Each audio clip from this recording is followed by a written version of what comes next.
BBC Kokrajhar youth कमिटिजों खुंजानाय बोसोरफ्रोमबो जोलुर बादायलायनायखौ बादायै दिनैनि जोबथा फाइनाल गेलेगोन।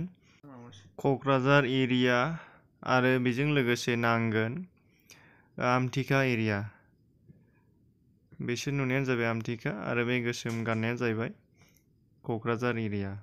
दा मोननैनि गेजेराव गेलेसिगोन बिथांमोना गेलेनानै देखायगोन जोबोर मोजाङैनो। बिथांमोननि गेलेनायखौ ससे देखायनायसै, नोंथांमोना गोसो गोनांफ्रा नायदो, नायनो गोसो जानायफ्रा, जायफ्रा फैयाखैमोन एबा फैदोंब्लाबो नायबावनो साननायफ्रा नायदो। आरो बे खेलायावहाय राफुंसार देरहासार जानो हादों जाहैबाय आमटेका एरियाया।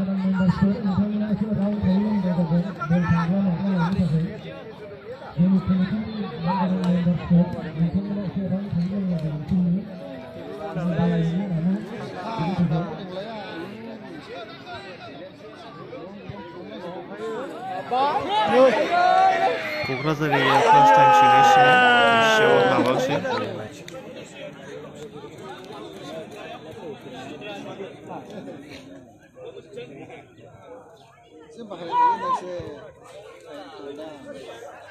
माबाया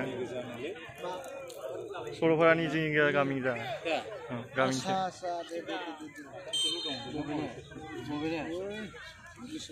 क'क्राझारनि